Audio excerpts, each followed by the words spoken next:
नमस्कार दोस्तों, आप सभी का मेरा YouTube चैनल पर स्वागत है। तो आज हम जानेंगे कि त्रिदेवों में सबसे श्रेष्ठ कौन है। तो धार्मिक ग्रंथों के अनुसार हिंदू धर्म में त्रिदेवों को सर्वश्रेष्ठ माना गया है। ऐसा माना जाता है कि इस सृष्टि की रचना त्रिदेव यानी कि ब्रह्मा, विष्णु और महेश के द्वारा हुई थी। इसीलिए उन्हें त्रिदेव में से ब्रह्मा जी को सृष्टि का रचयिता माना जाता है। वही भगवान विष्णु को सृष्टि का संचालक और भगवान शिव को विनाशक के रूप में जाना जाता है। हमारे मन में यह जानने की जिज्ञासा सदैव उत्पन्न होती रहती है कि त्रिदेवों में से कौन सबसे शक्तिशाली है। आज हम आपको बताएंगे कि हमारे धार्मिक ग्रंथों के अनुसार इन तीनों में से कौन सबसे शक्तिशाली है। हमारे पुराणों में कुछ कथाएं मिलती है जिनके अनुसार हम जान सकते हैं कि त्रिदेव में कौन सबसे बड़ा है। शिव पुराण के अनुसार एक बार ब्रह्मा जी के मन में स्वयं की उत्पत्ति को लेकर प्रश्न आया। उसी प्रश्न के उत्तर को प्राप्त करने के लिए उन्होंने घोर तपस्या की, जिससे उन्हें ज्ञात हुआ कि भगवान विष्णु की नाभि से प्रकट हुए कमल के पुष्प से उनका जन्म हुआ। वो जानते थे कि वह सृष्टि के रचयिता हैं। उसी अहंकार में वह भगवान विष्णु के समक्ष गए और कहने लगे कि हे विष्णु, मैं तुमसे ज़्यादा श्रेष्ठ हूँ। उधर भगवान विष्णु बोले कि तुम्हारी उत्पत्ति मेरे द्वारा हुई है, इसलिए तुम सबसे ज़्यादा श्रेष्ठ कैसे हो? श्रेष्ठ तो मैं हूँ।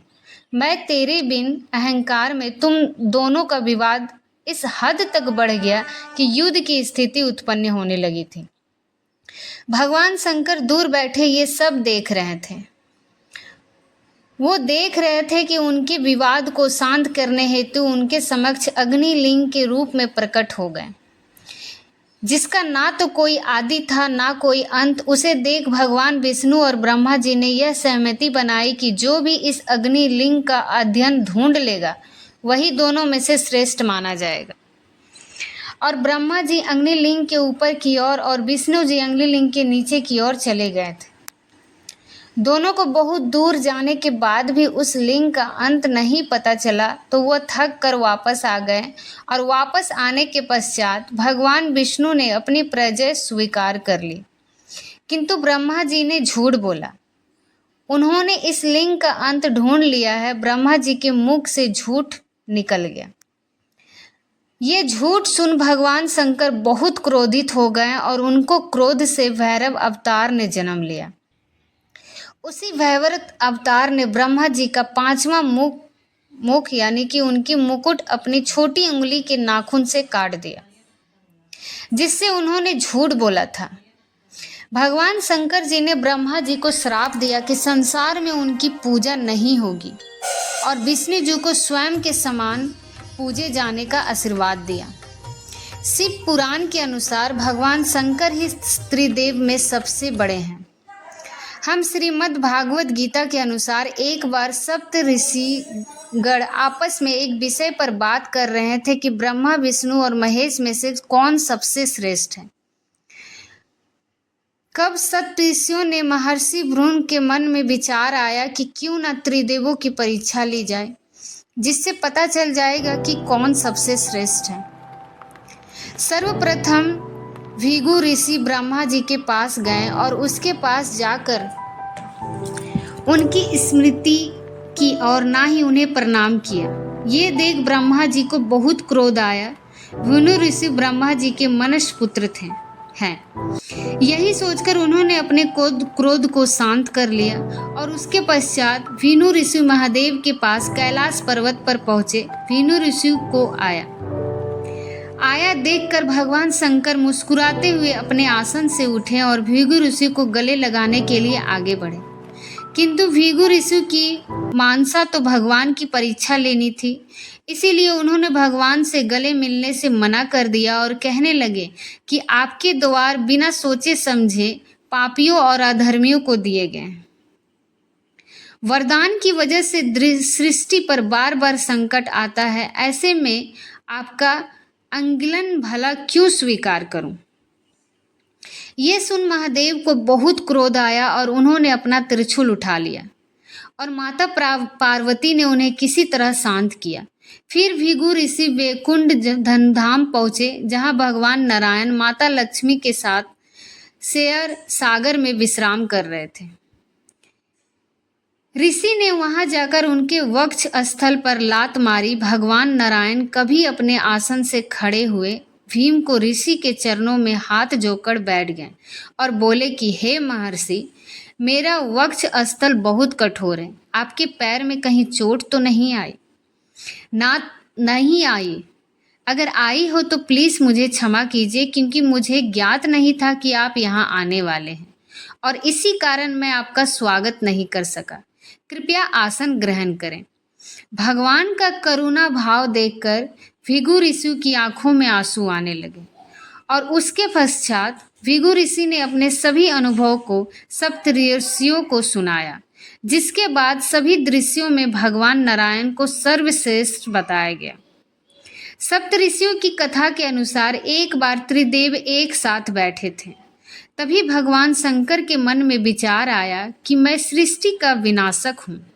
क्या मेरे पास इतनी शक्ति है कि मैं सामने बैठे ब्रह्मा जी और विष्णु जी का भी विनाश कर सकता हूँ?